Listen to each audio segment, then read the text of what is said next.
मुश्किलें दिल के इरादे को आजमाती हैं, स्वप्न के पर्दे निगाहों से हटाती है। हौसला मत हार, गिर के मुसाफिर, ठोकरें इंसान को चलना सिखाती हैं।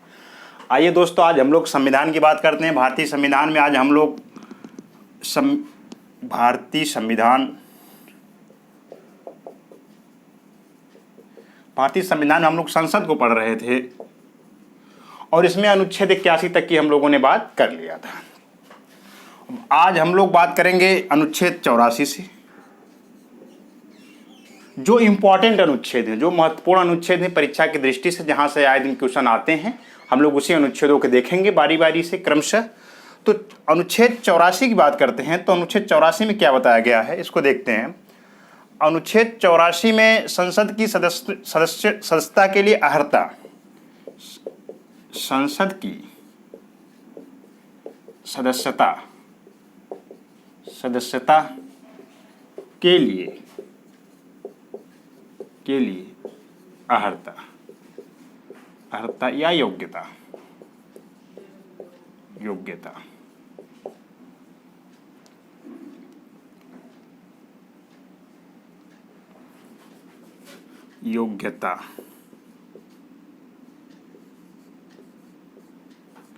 इसकी बात किया गया अनुच्छेद 84 में। अनुच्छेद 84 कहता है जो संसद के सदस्य होंगे, सदस्यता के लिए उनकी क्या क्या अर्हताएं होंगी और क्या क्या उनकी योग्यताएं होंगी। ये तो 84 की बात हम लोगों ने कर लिया। अब अनुच्छेद 87 की बात करते हैं। अनुच्छेद 87 को देखा जाए तो इसमें राष्ट्रपति का विशेष अभिभाषण की बात किया गया है। राष्ट्रपति का विशेष अभिभाषण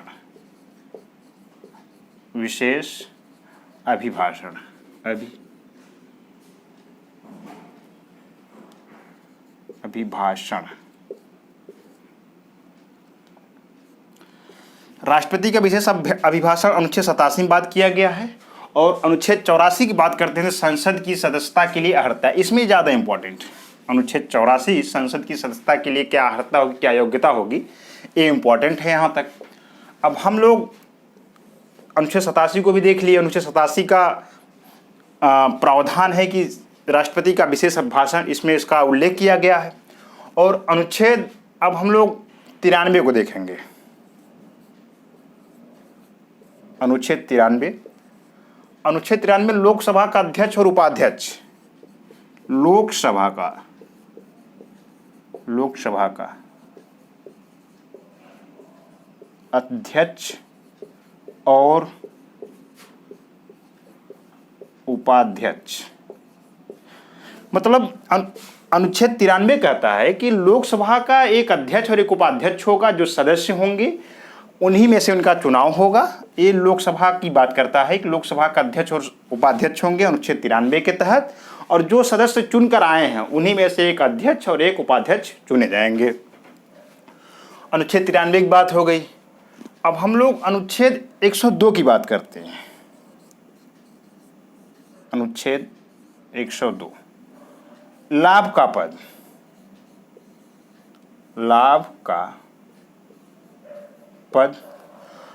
की पद की बात किया गया है। और सदस्यों की निर्भरताएं के सदस्यों के लिए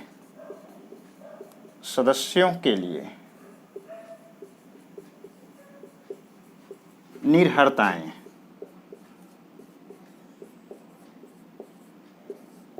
इसमें दो चीजों को देखा जाए। अनुच्छेद 102 में लाभ के पद की बात किया गया है, लाभ का पद क्या क्या होगा, और सदस्यों के लिए निर्भरताओं की बात किया गया है। जैसे हम लोग जितने भी संवैधानिक पदाधिकारी या संवैधानिक अधिकारी की योग्यता देखते हैं तो उसमें एक चीज लिखा रहता है, लाभ के पद पर न हो।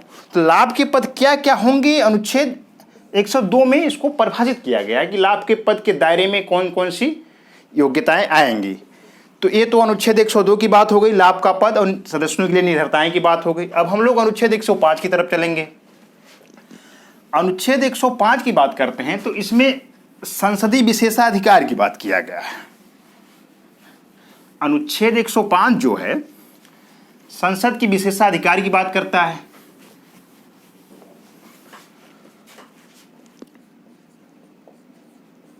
अनुच्छेद 105 को इसमें संसदीय विशेषाधिकार की बात करता है। संसदीय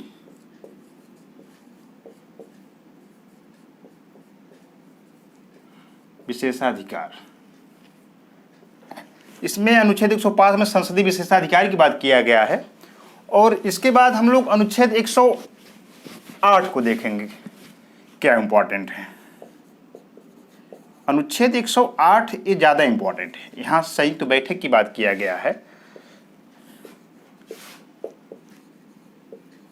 संयुक्त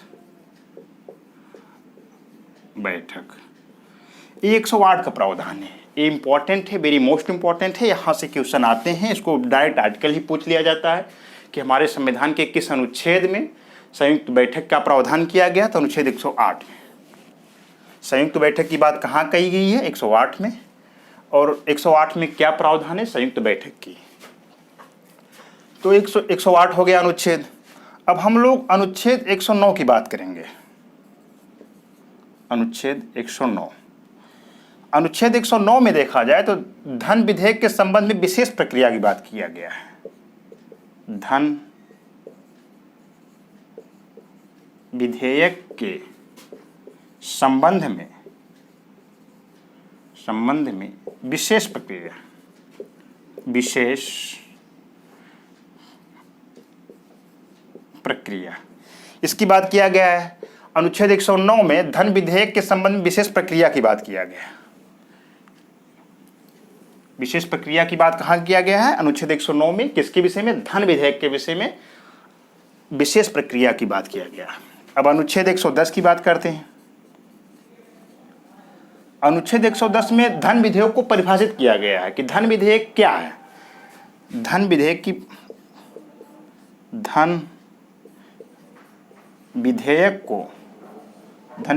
को परिभाषित किया गया है।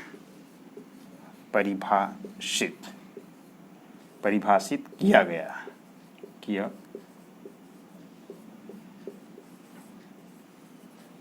गया है। ये अनुच्छेद 110 का प्रावधान है। अनुच्छेद 110 में धन विधेयक, अगर आपसे पूछे धन विधेयक की बात कहाँ किया गया, धन विधेयक की परिभाषा किस अनुच्छेद में बताया गया है, तो आप 110 की बात करेंगे। अनुच्छेद 110 में धन विधेयक की परिभाषा की बात किया गया कि धन विधेयक क्या है, कैसे होगा, सब सारी चीज़ों को बताया गया है। अब हम लोग अनुच्छेद 111 की बात करते हैं।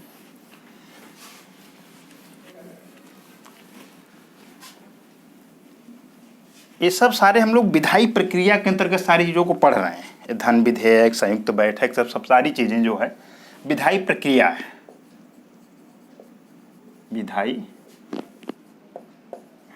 प्रक्रिया, इसके अंतर्गत हम लोग सारी चीज़ों को देख रहे हैं। अब हम लोग अनुच्छेद 111 की बात करते हैं।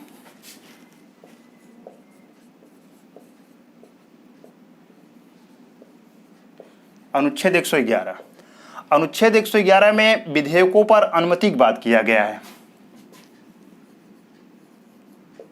विधेयकों पर अनुमति, इसकी हेडलाइन यही है। अनुच्छेद 111 में विधेयकों पर अनुमति की बात किया गया है कि इसमें अनुमति कैसे मिलेगी, क्या इसका प्रोसीजर है, क्या प्रक्रिया है, कौन देगा, सब सारा उल्लेख अनुच्छेद 111 में किया गया है। अनुच्छेद 112 की बात करते हैं। अनुच्छेद 112 वार्षिक वित्तीय विवरण, वार्षिक वित्तीय विवरण, इसी को बजट कहते हैं। अनुच्छेद 112 में वार्षिक वित्तीय विवरण की बात किया गया। हालांकि हमारे संविधान में बजट शब्द का उल्लेख कहीं नहीं किया गया है, किसी भी आर्टिकल में संविधान में बजट शब्द का उल्लेख है ही नहीं। ये तो इकोनॉमिक्स की भाषा है, अर्थशास्त्र की भाषा है बजट। फिर भी इसको वार्षिक वित्तीय विवरण कहते हैं। सरल भाषा में इसको बजट हम लोग कह देंगे। अगर आपसे यही पूछा जाएगा कि भारत के संविधान में किस अनुच्छेद में वार्षिक वित्तीय विवरण की बात किया गया है या बजट की बात किया गया है, जल्दी बजट तो नहीं पूछता है, पर आपसे यही पूछता है ये सब वार्षिक वित्तीय विवरण, तो आप अनुच्छेद 112 की बात करेंगे। अनुच्छेद 112 में वार्षिक वित्तीय विवरण की बात किया गया है, बजट का बात किया गया है। और अनुच्छेद 114 की बात करते हैं। अनुच्छेद 114, अनुच्छेद 114 में विनियोग विधेयक की बात किया गया है।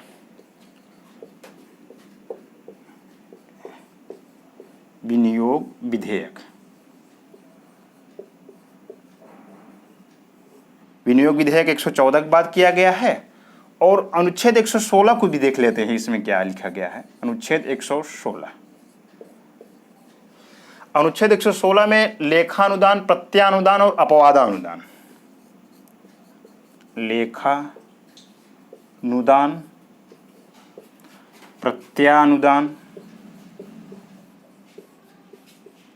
प्रत्यानुदान, अपवादानुदान, अपवादानुदान, ये तीन चीजों की बात अनुच्छेद 116 में किया गया। 114 में विनियोग विधेयक की बात किया गया है। अगर एक आर्टिकल डायरेक्ट पूछा जाए कि 114 में किसका प्रावधान है, तो आप विनियोग विधेयक की बात करेंगे। और अनुच्छेद 116 में बात किया जाए तो लेखानुदान, प्रत्यानुदान, अपवादानुदान की बात किया गया है। 114 में विनियोग विधेयक और अनुच्छेद 116 में लेखानुदान, प्रत्यानुदान और अपवादानुदान की बात किया गया। सारी विधायिक प्रक्रिया है, विधायी प्रक्रिया की बात हम लोगों ने किया। अब अगले अनुच्छेद को देखेंगे जो इंपॉर्टेंट है। अब अनुच्छेद 122 को देखेंगे।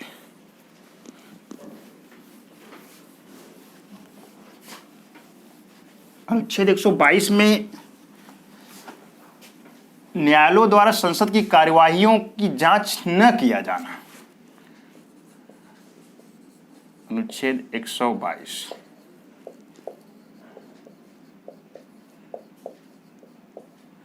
न्यायालयों द्वारा संसद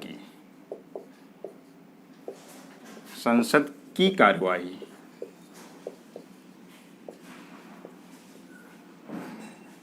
संसद की कार्यवाही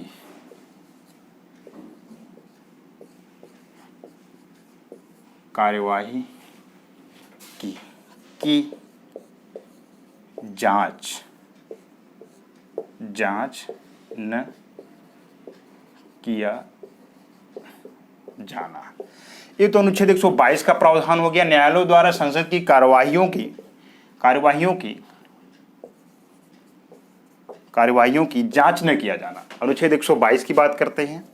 इसमें तो न्यायालयों द्वारा संसद की कार्यवाहियों की जांच न किया जाना, इसका प्रावधान किया गया है। और अनुच्छेद 123 की बात करते हैं तो राष्ट्रपति की विधायी शक्तियां की बात करते हैं। इसको हम लोग यहाँ से देखेंगे।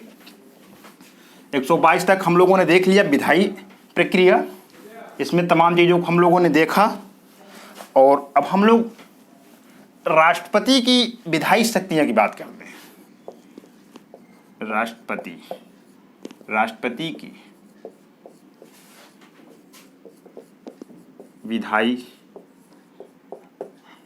शक्तियां, राष्ट्रपति की विधायी शक्तियां। और सब इसमें बहुत इंपॉर्टेंट शब्द है एक, अनुच्छेद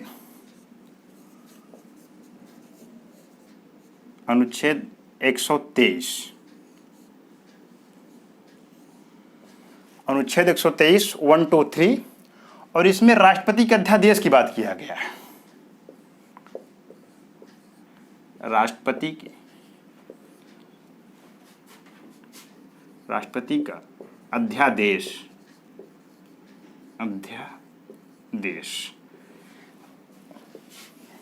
राष्ट्रपति का अध्यादेश, ये राष्ट्रपति की विधायी शक्तियों के अंतर्गत एक शक्ति इनकी ये भी है। अनुच्छेद 123 के तहत राष्ट्रपति महोदय अध्यादेश जारी कर सकते हैं, और जो अध्यादेश जारी करेंगे वो पूरे कानून की तरह होगा, और जो कहेंगे वो कानून का रूप हो जाएगा। ये तो अध्यादेश की बात हो गई। अच्छा, इसी के साथ में अनुच्छेद 213 को देख लेते हैं। अनुच्छेद 213, इसमें राज्यपाल का अध्यादेश है। राज्यपाल का अध्यादेश, इसमें राष्ट्रपति का अध्यादेश अनुच्छेद 123 में और राज्यपाल का अध्यादेश 213 आर्टिकल में। इसको आगे हम लोग देखेंगे, पर यहाँ देखने से एक चीज़ ये होता है कि इसको याद करने के लिए आसान होता है कि 1 यहाँ भी है और 2 यहाँ भी है और 3 यहाँ भी है। तो 123 213, इसको आप लोग ऐसे कह सकते हैं 123/213। ये राष्ट्रपति का है, राष्ट्रपति, ये राज्यपाल, राज्यपाल। ये याद करने की जरूरत, और दोनों अनुच्छेद इंपॉर्टेंट है, आए दिन एग्जामों में पूछे जाते हैं, और कोई भी एग्जाम हो, वनडे का कोई भी एग्जाम हो, यहाँ से क्वेश्चन आते हैं। ये तो आज हम लोगों ने अनुच्छेद 123 तक की बात कर लिया, राष्ट्रपति की विधायी शक्तियाँ और अध्यादेश की बात कर ली, साथ में हम लोग राज्यपाल का भी अध्यादेश देख लिए, और 123 और 213 के विषय में हम लोगों ने पढ़ लिया। अभी अध्यादेश की जो प्रोसीजर है, इसको हम लोग इसमें जब डिटेल बात करेंगे तो उसमें अच्छे से बात करेंगे कि इसका क्या प्रोसीजर है, क्या किस तरह से अध्यादेश जारी किया जाएगा। और अब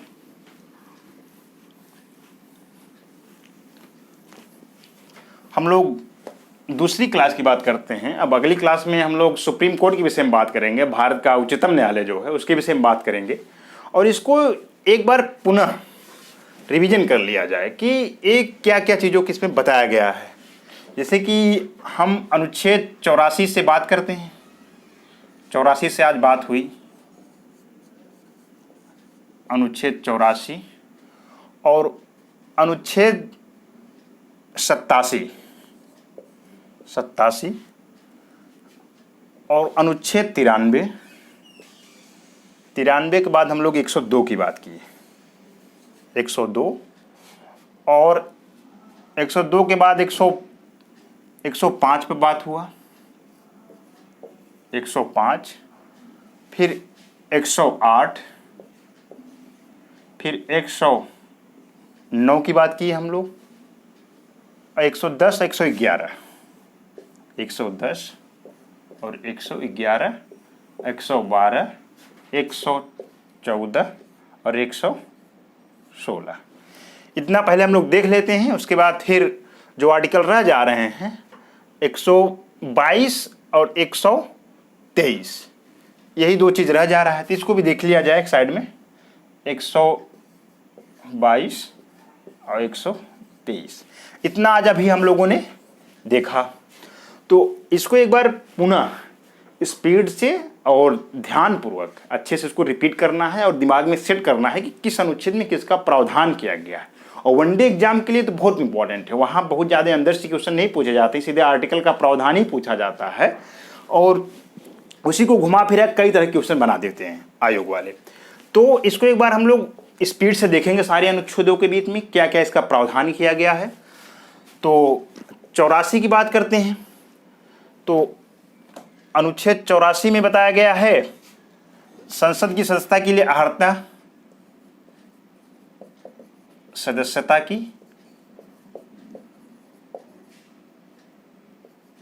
अर्हता, संसद की सदस्यता की अर्हता की बात इसमें किया गया है। और अनुच्छेद 87 में बात किया जाए तो इसमें राष्ट्रपति का विशेष अभिभाषण इसमें बात किया गया है। और अनुच्छेद 93 की बात करते हैं तो लोकसभा का अध्यक्ष और उपाध्यक्ष, लोकसभा का अध्यक्ष और उपाध्यक्ष, अध्यक्ष की बात करते हैं और उपाध्यक्ष की बात 93 हो गया। 102 लाभ का पद है, लाभ का पद, इसकी बात हो गई। इधर हम लोग देख लिए 84 में संसद के सदस्यों के लिए अर्हता की बात किया गया है, और 87 में राष्ट्रपति का अभिभाषण की बात किया गया है, और 93 में लोकसभा के अध्यक्ष और उपाध्यक्ष की बात किया गया है, और 102 में लाभ के पद की बात किया गया है। अब हम लोग 105 की बात करेंगे। 105 में देखा जाए तो यहाँ विशेषाधिकार,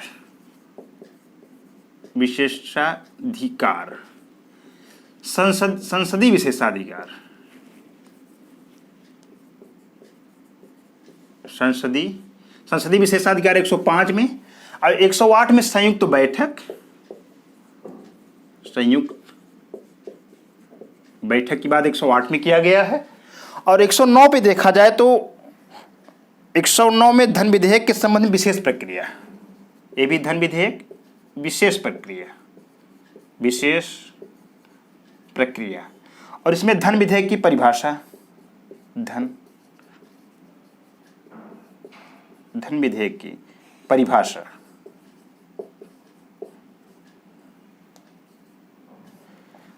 इसमें धन विधेयक की विशेष प्रक्रिया की बात 109 में किया गया है, 110 में धन विधेयक की विशेष परिभाषा की बात करता है। और अनुच्छेद 111 में विधेयक पर अनुमति, विधेयक पर अनुमति 111 विधेयक की अनुमति की बात करता है। और अनुच्छेद 112 की बात करते हैं तो इसमें वार्षिक वित्तीय विवरण और बजट इसी को वार्षिक वित्तीय विवरण की बात किया गया है। इसमें लिखा गया वार्षिक वित्तीय विवरण, और बजट तो हम लोग या अर्थशास्त्र की भाषा में बोलते हैं। 112 हो गया। 114 में बताया गया विनियोग विधेयक के विषय में बताया गया कि विनियोग विधेयक क्या होगा। अनुच्छेद 116 में बात करते हैं, इसमें लेखानुदान, प्रत्यानुदान और अपवादानुदान की बात किया गया है। और 122 में बताया गया है कि न्यायालयों द्वारा संसद की कार्रवाइयों की जांच न किया जाना। और 123 में बताया गया राष्ट्रपति का अध्यादेश। ये तो आज हम लोगों ने अनुच्छेदों के विषय में बात किया और विधायी प्रक्रिया की बात किया। अब हम लोग अगला वीडियो सर्वोच्च न्यायालय, उच्चतम न्यायालय के विषय में पढ़ेंगे। अगर आप चैनल पर नए हों तो चैनल को लाइक, सब्सक्राइब, शेयर अवश्य करें। अपने दोस्तों, सहपाठी मित्रों तक इस बात को पहुंचाएं और Prayagraj GS research centre Prayagraj के यूट्यूब चैनल को लाइक, सब्सक्राइब और शेयर करें। सादर प्रणाम, धन्यवाद।